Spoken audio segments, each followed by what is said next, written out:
on, everyone. Who's ready to go back to school with me? I had to wear my jacket. I'm ready, because this is a childhood right here, so we got to bring them out. Let's start with the hottest couple of the 90s. Let's go. Let's bring out Miss Tori Spelling.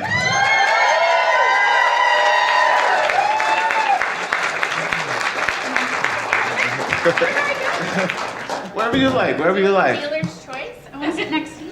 And this next guy, come on, you guys know him. He had the hottest dance moves, right? Wait, Brian. I have some hot dancing moves. Oh, you do? Well, we're gonna test those out today. We're gonna test those out. We're gonna do that. Brian Austin Green, man, where you at?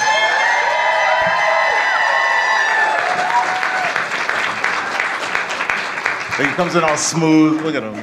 Smooth. No, it's just water. I just didn't want to spill this. 51.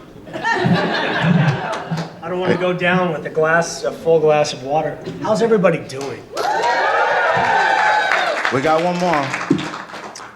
Ladies and gentlemen, Miss Soleil Frye.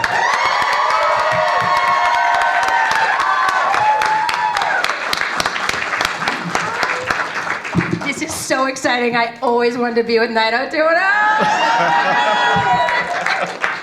Well, that excitement will go away quickly once you hear us speaking and realize I fucking hated it. I'm super excited about this panel with you guys because I know you guys all come from that same era, that time. You know, we were all growing up. Well, I was growing up at that time, and you guys were working. You got YouTube very close at that time. Tori, what do you remember about jumping into this mix of already like teen stars? Because I know you came in 90210, and you know you got the backlash, people do nepotism and all that nonsense and all that. But when you first got with Brian and all those guys, and what was that like to you? It was just fun. I mean, we were the same ages as our characters, basically. So it was just like one step beyond high school. It was like on TV and sharing it with everyone. And it was just, I mean, I call it like the yearbook that like keeps on giving. Because like I have those memories forever that live on and on and on. So it's a great legacy. Yeah. And Brian, I mean, I remember I went back, I checked out that pilot one time. You were so young, man. You were so young. The pilot for 90210. Yeah. I was wasn't. I was actually like 16 at that point. I was just like 5'4". Yeah. I've been 5'4" for like 4 years. And my dad is not, he's a bit like vertically challenged. So I was like, okay, this is, you know, the height I'm I mean, you leveled out. You're definitely taller than me. Yeah, no, and then we had one summer break, and I came back, and I was the height that I am now, almost. Yeah. And everyone was like, holy shit, and I was like, you know. And your voice was different? I weighed like 80 pounds, because it was, you know, I grew so much. Wow. It was crazy. And Soleil.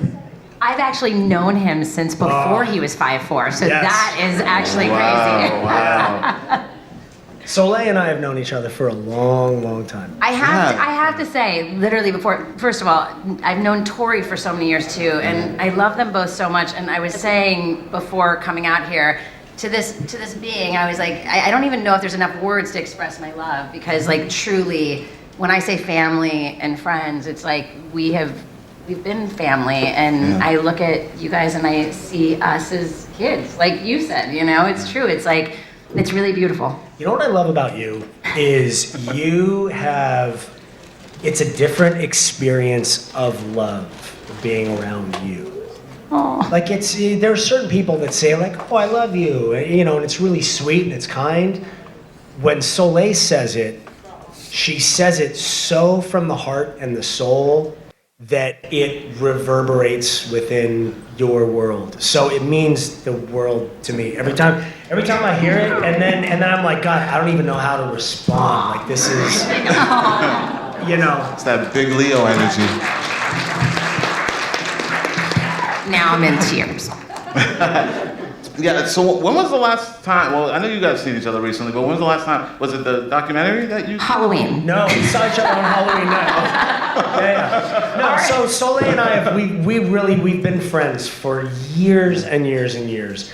I met Soleil when she was doing Punky Brewster she had I think it was like your 12th birthday party. Yeah, or my 12th something. birthday It was at a party. hotel. Yeah.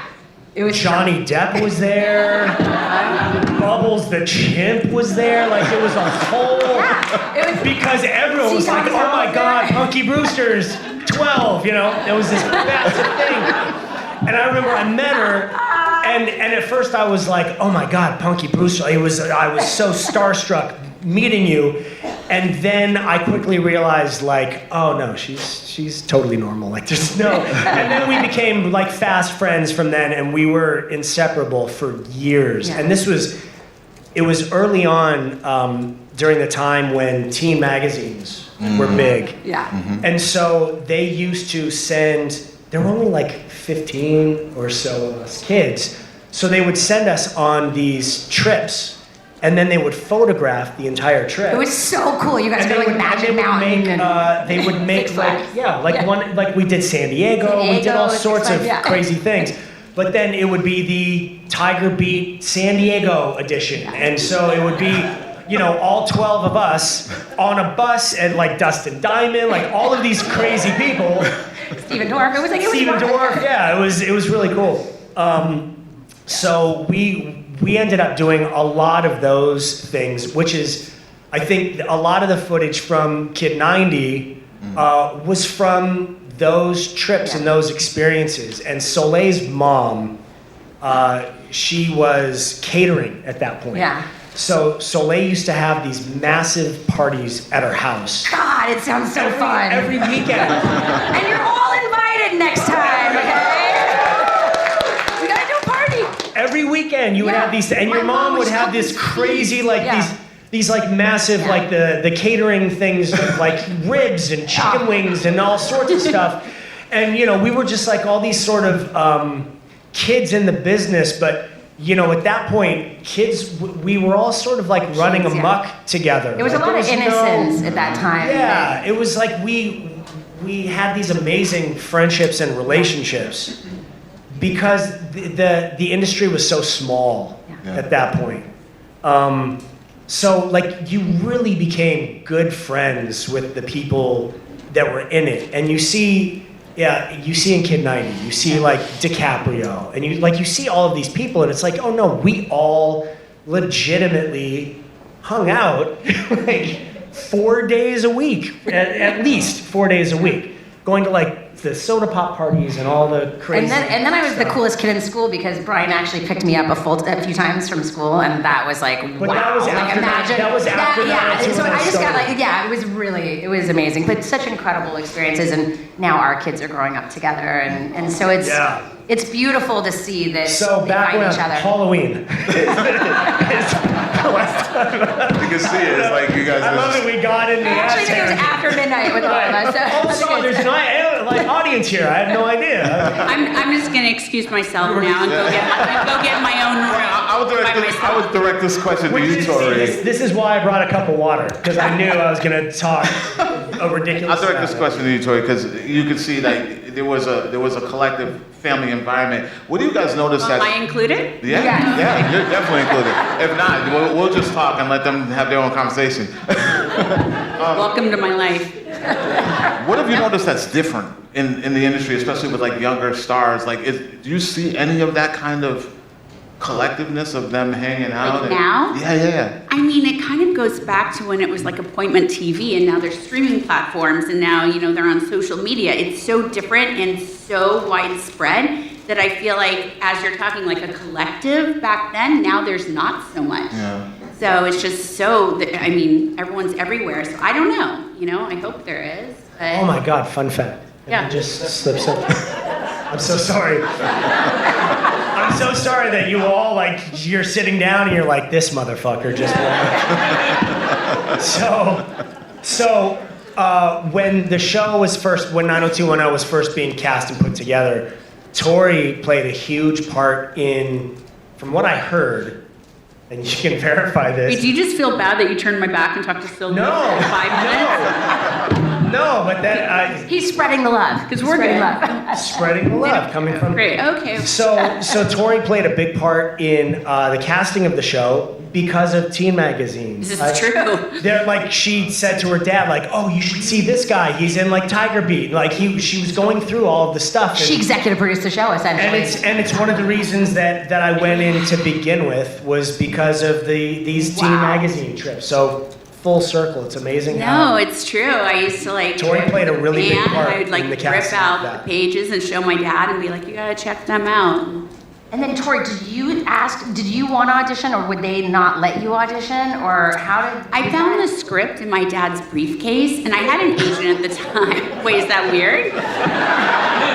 What, everyone doesn't say that? Oh my god, it was like old You haven't school all leather, found like the script to a 10-year running show? the keys to the kingdom. No, yeah, so I was looking through, and it was called Class of Beverly Hills, right? Yeah, Originally. it was, yeah. And I saw it, and I had an agent, because I was like, I want to do my own thing, and I was scared to ask, so I was like, can you get me an audition?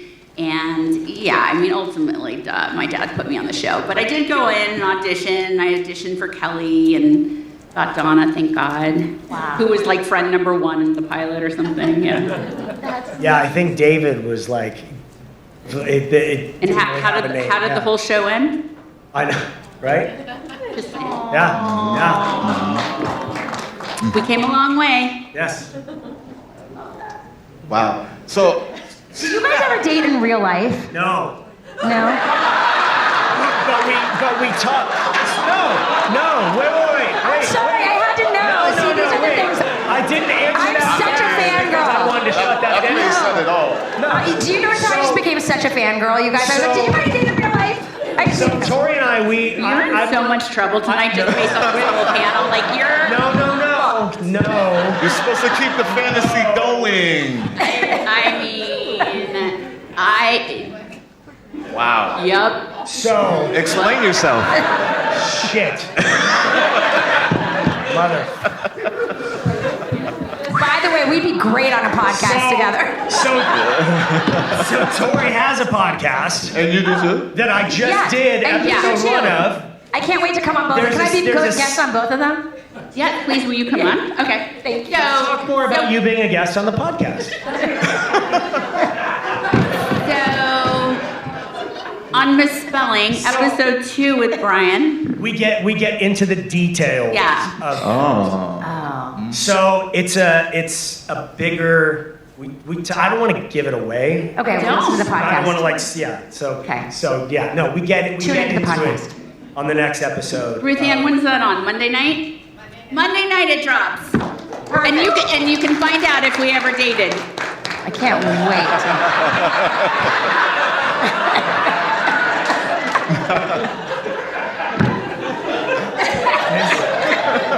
This is like the worst experience of my life.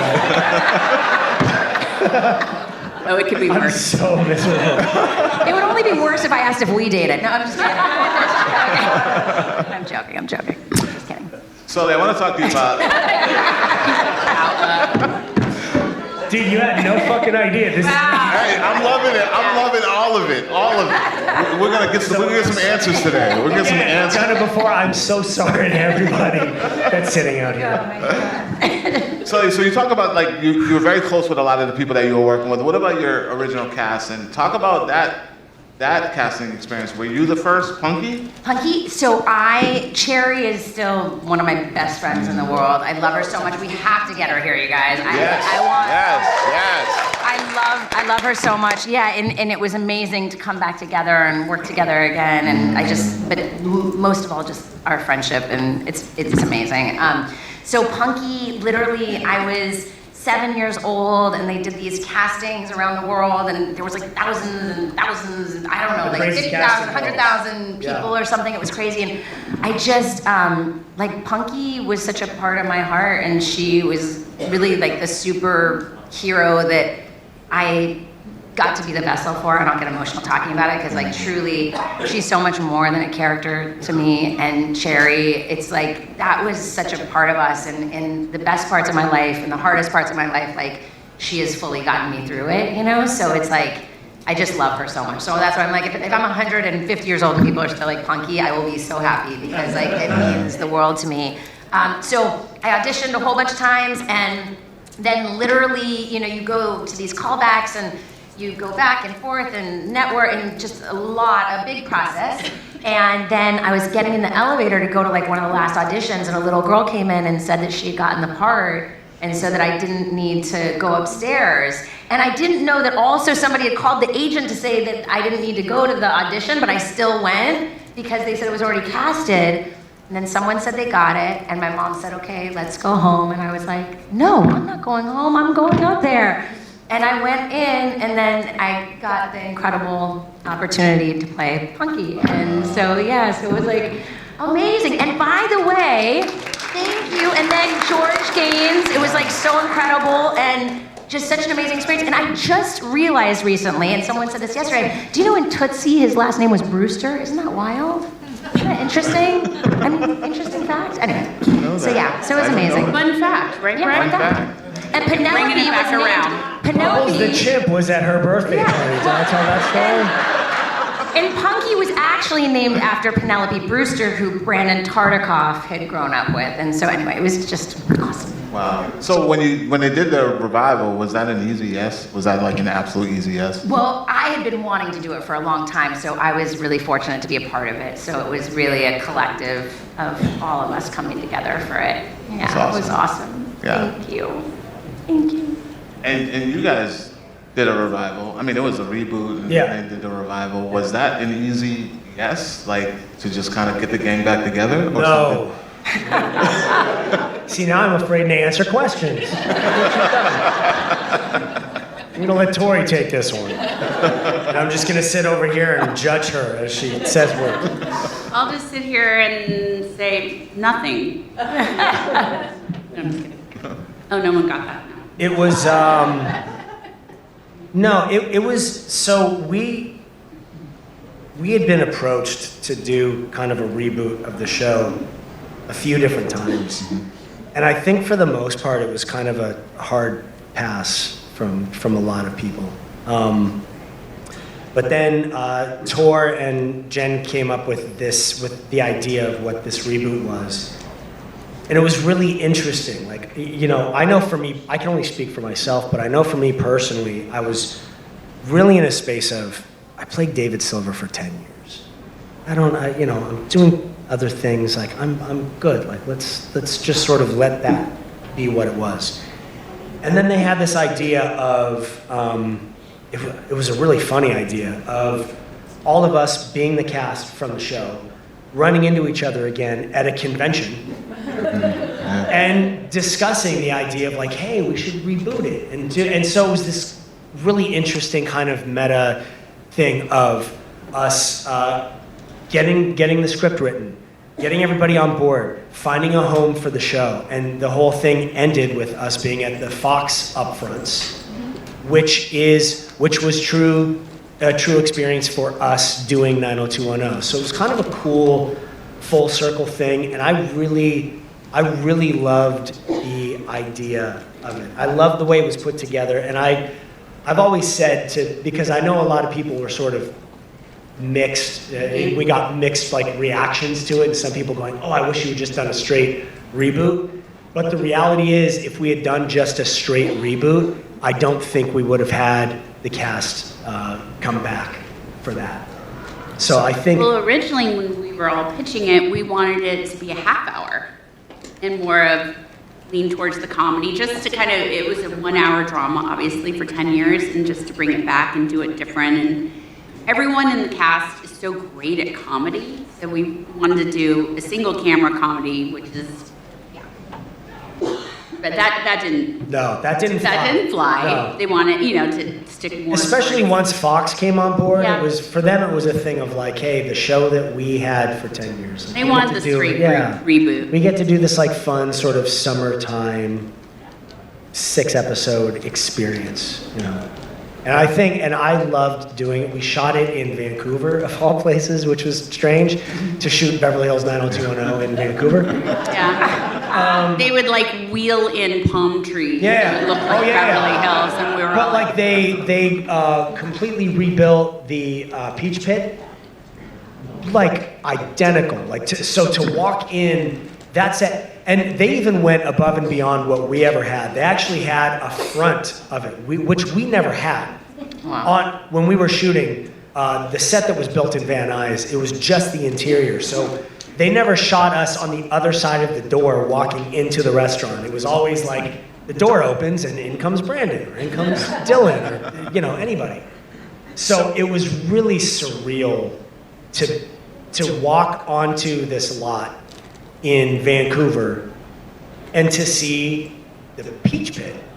It's like, holy shit. And you walk in and it was like the dishes and the floor and the walls and the jukeboxes, and everything was identical to what we had done before. So it was a really cool experience. It was stressful because we knew the weight of what we were doing, but it was a really fun, nostalgic experience. And some of our kids came, and Yeah. to have like us, we were kids, and now grown Yeah. adults with our own kids in the Peach Pit, and we're showing him, we're like, this is where we It was filmed cool. originally. It was really cool.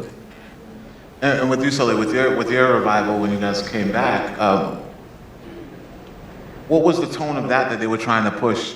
Did they want to keep it the same as what we remember? It was such a fun and beautiful experience, and I really loved it Me too. so I much. did too. And I think, and people were so supportive of it. I think, it was still, exploring real, experiences done in a loving way with comedy, and so that was really. You guys did it at Universal Studios. didn't We did, which was like a dream. And wasn't it the first We did it sitcom that was done during on the COVID. lot? Yeah, and it was during COVID, so it was so wild. You guys, it was such a surreal, incredible experience. We did the pilot, and then the world shut down, and literally we went through all these protocols. So, like, for example, in a scene where it would be like Freddie Prinze and the kids, each one of us would have to go and do the scene by ourselves in the car because you couldn't be near each other in the car. So, like, you watch a scene and it's like you're talking to tape, but it's supposed to be this like really emotional scene between you and a kid. So it was a really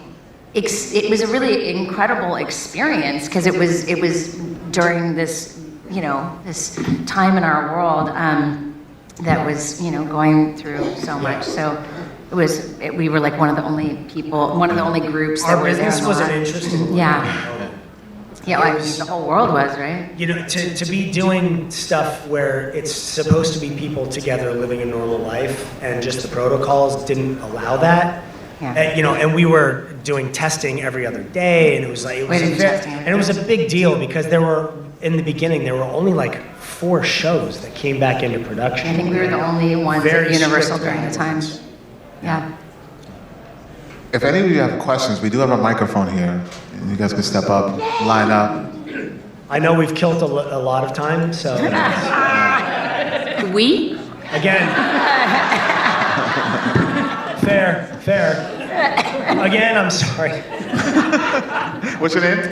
My name is Becca from New Hampshire. Hi, Becca. And I just have to admit, I actually never watched any of your shows while they were on the air because I was born in '86, so I was a little. But Back in your seat. I'm a huge fan of Sarah Connor Chronicles. It broke my heart when that got canceled Thank you. after like a season and a half. Thank you. Yeah. So what was that like moving to this show that had all of this like CGI computer It generated was so cool. going from like 9 to 10? So I was a huge fan of the Terminator franchise. One of my all-time favorite movies is T2. Terminator 2? I took Eddie Furlong to the premiere. It's not Tori 2. It could be. I'm just saying, I took Eddie Furlong to that premiere. fans you By the wanna way, have do you up know here? that? That's a fun fact too. My I mother was had Eddie to Furlong's take date. that away from me. So when I got the call to audition, I was so excited, and the sides were they were written just as sides, so it was very nondescript. None of the character names, none of what was really going on. They just wanted to see people coming in the room and reading.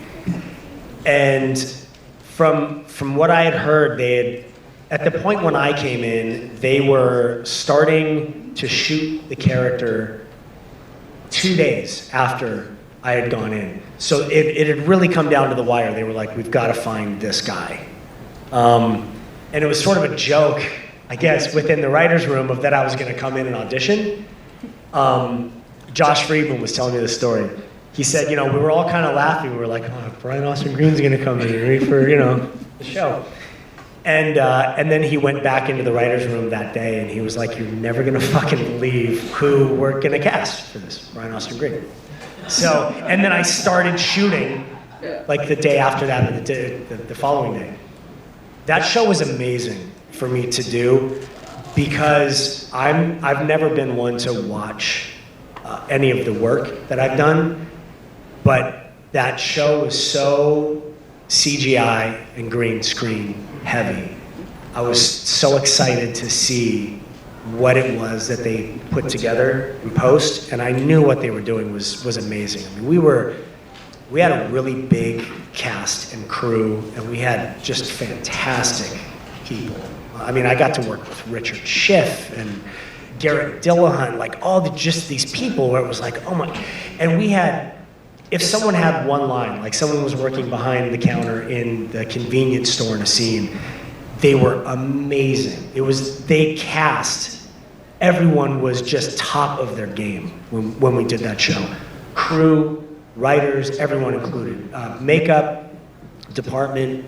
So it was so much fun. And I was so sad to see that show go. But that show was before its time. It was so...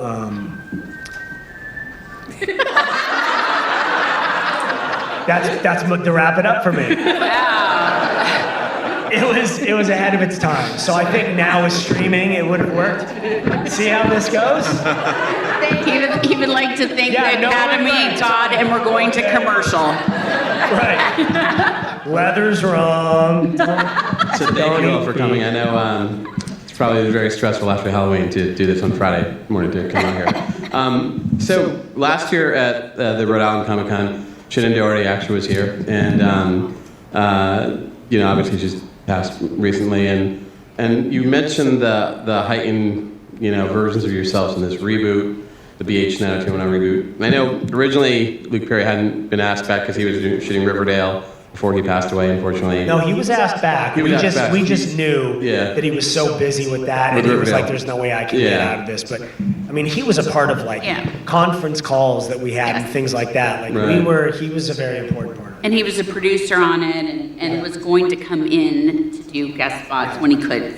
Yeah, unfortunately he passed. But Shannon, I don't think, had originally been asked back, right? And then they brought her in. After you'd done a couple episodes, you'd done a lot of phone conversations with her on the show. No, so the reason that she hadn't come back before when we all did was because she was busy. Okay. But she was, like, we knew what a pivotal get it was for her to be on the show. And we knew that it wouldn't work the same way without her on. And so she signed on when we all did, but she was busy. So when we got to Vancouver, we just shot as much stuff as we could without her in it. Right. And then when she finally came out, we shot stuff that was like, we would just be shooting her side of telephone calls and things like that. With you. Yeah. So do you have that last time, those 6 episodes in 2019, were you able to kind of like put the past behind you and have a pleasant time with Shannon? Do you have pleasant memories? How did it end up as amongst all of you? I didn't have a past to bury with Shannon. Shannon and I have always been close. I've known Shannon majority of my life. So when we did the pilot for 90210, we were like, oh my God, we finally get to work together. Like, we'd known each other before then. I think for her, though, I can kind of speak for her because we spent a lot of time when we had time off in Vancouver together. It meant the world to her that she got to really find friendships again with people that weren't existent or were different. You know, we were different people at the point when we were in Vancouver. We were grown. I created relationships, not created new relationships, but different relationships, like with Jason. We went from doing the show, and I was like 17. And so I couldn't be included in a lot of the things that the guys were doing because I just wasn't of age to do it. All of a sudden, we're both grown, we have kids. So we would go and have dinners and do things together, and we had so much more in common than we did then. So Shannon got to revisit a lot of those relationships that were a bit more tumultuous just because we were all kids. I mean, that's the way relationships with kids work. And she got to really find peace in that situation. So it was really amazing. It was amazing for all of us, but it was really amazing for her especially. And Tori, did you reconcile whatever, if there had been a past or differences? Was it? That experience was amazing because after that, we got to go on and become really good friends again and find the adult version of the friendship and the best friendship we had as kids. And Tori and Shannon were best friends when they did the show. I mean, they were, I've always said, I've never seen anyone make either one of you laugh the way you guys made each other laugh. It was a special relationship. really special. And I'm grateful that we were able to come back together and find that again. Thank you for honoring her memory. There were a lot of cons I think she was scheduled for, obviously. I don't know about this one before she passed. Finally, what did you guys think of the Lifetime TV movie? Did you see it? Oh, no, I heard about it. No, I heard whoever played me just didn't really look like, I don't know. Fair assessment. I have no idea. Right? All right, guys, we're kind of running low on time, so kind of speed them up, okay? Aaron Martin. Hey there. Darren Martin! Keeper of the code. Besides being By the way, Aaron was in the reboot, by if the you way. watch BH He was in the 90210, convention crowd and he got to ask like a question. yeah. We flew him from Toronto to Vancouver so he could do it. And he was fantastic. He was really, really good. He was so He good. cried on the spot. Yeah, like on cue. He was like Demi Moore. It was unbelievable. So besides 90210, which is obviously my favorite show, I know that all of you guys took part partially in Saved by the Bell, like Brian was in the pilot episode. Yeah. And Tori and Soleil both played Screech's girlfriend. That's so great. No, I didn't recall this Wait, till we should switch seats. till Darren told me this earlier, and I was like, oh my God. I was just wondering what it was like working with Dustin Diamond, because I always thought he was a bit I of love a this comedic genius, and I just, he's missed. Yeah. Yeah. Oh my gosh, I was young and I had only worked for my dad before that, kind of, and so I was scared coming onto that set, and he was so welcoming and made me feel a part of it, and like, I'd never done in front of a studio audience, a multi-camera show, so he was kind of, letting me know how to do this, that, and he was just my rock during it, and I feel like he was younger than the rest of the cast, so I felt like they were all brothers and sisters, but he kind of like took the brunt of it. So I don't know, he was really special and really kind and really, really funny. His timing and his facial expressions were like, oh, man, I learned a lot from him. He was great. I had so much fun. And I also knew Mark Paul had done Punky years earlier, so it was really fun to reunite with him and Mario. It was just, I feel like I hung out with the boys mainly, and that was a lot of fun. Same. Which is I kind of tended to do that a lot of the time. I was like, You don't say that. And I think Don't even want to say the word. Tori and Brian, you guys should do your own podcast together, because every time you're on each other's podcast, it's awesome. It's my favorite. So I think you guys should do a great one together. Yeah, Brian loved Oldish, by the way. I love that. Oh, thank you. It's good. Thanks. Yeah. Hi, I'm Julie. I'm Julie from New York. Hi, Julie. Hi, From I'm New York? Lighthearted here. You mentioned your Halloween parties. What is the favorite Halloween costume that you did growing up? Oh, such a good question. Growing up. Well, I have to say, like, one of my favorites is that I always, well, now by the fourth kid, I don't make them as often. I'm like, oh, I'll just spray some fake whatever. But with the kids, I would make, like, candy machines and raisin kids. But I remember when I was little and growing up, my mom made me like the Statue of Liberty all out of tinfoil. My mom was like a struggling, she was like a struggling single mom, and So she wrapped you in she tinfoil wrapped me in and you were the tinfoil. Statue of Liberty? Yeah, full blown. Oh my God. But it was like it really, We need to find it Darren really Martin, find that picture. I know really if anybody can find it, you can. It sticks with me. Those are the kind of memories, though, like that. You know what I mean? Like it really, that homemade, just like tinfoil Statue of Liberty, man. That was hardcore. I love that.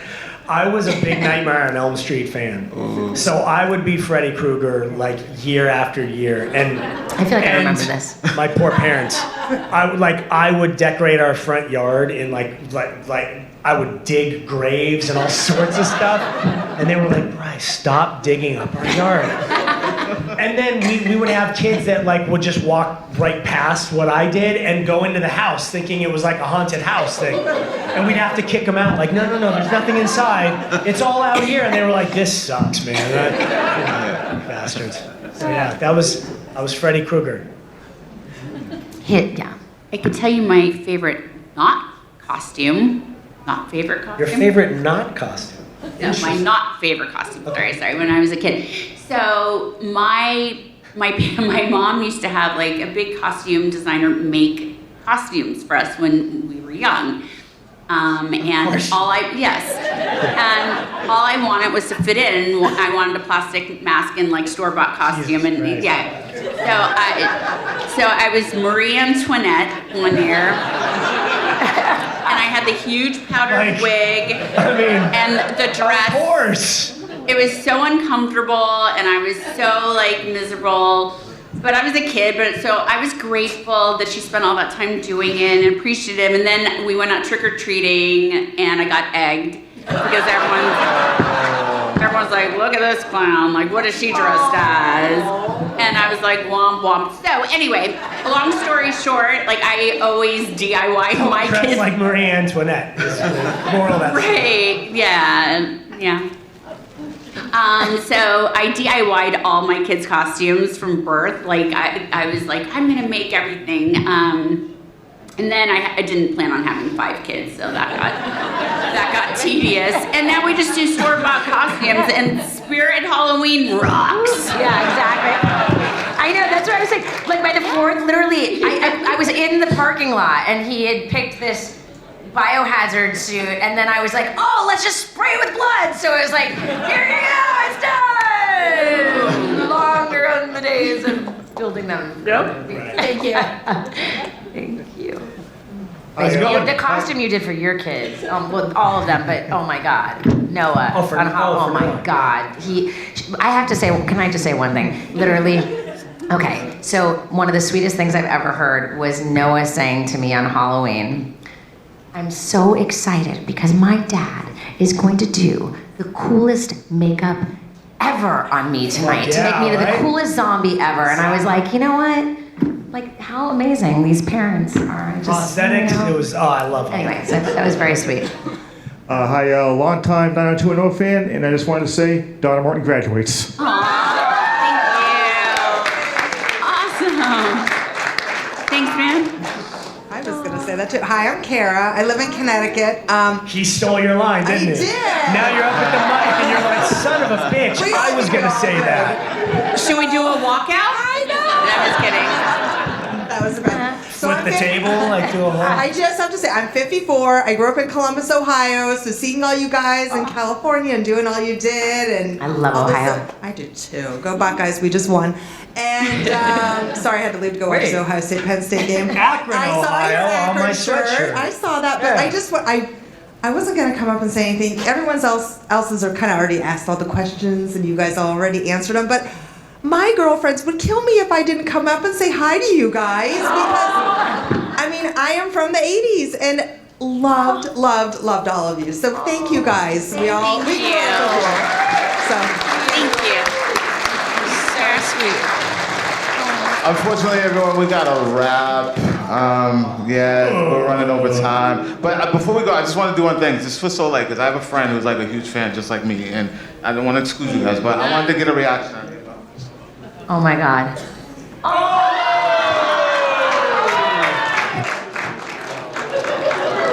What do you remember about this? I love her so much. She's so part of me. I really always say, like, I don't know where she ends and I begin because I'm just so... He's probably the only living person in the world I know that even has this doll. I think, like, literally, I should just, like, carry her around for comfort on a regular basis and, like, rock her. Well, it's not yours anymore, DJ. I don't know who you are. You never get to, like, you always think you want to hold your inner child. Oh my Tell them it's God. I okay. don't think you should carry the doll Wait, around the convention. I think it's strange. did I not ever tell you? Literally, so when Lyric, my 10-year-old, who This is he's strange. a comedian. It's so strange sitting up here and she's talking and holding a doll. So we when he finally learned about Punky, he was watching the old episodes, and then his favorite thing to do was to call me Punky when we would go out, and he would literally call me Punky all the time, and I would be like, oh my God, people are gonna think that I'm making my kids call me Punky, so that I get like recognized or something. And anyway, there was no stopping him, so it wouldn't be that strange to walk around carrying the doll. Ladies Okay. and gentlemen, Talking about one ladies and gentlemen, we gotta get out of here. Give it a turn up. Like Punky. Soleil Moon Frye, Brian Austin Greens, Tori Spelling. Thank you everyone for being here.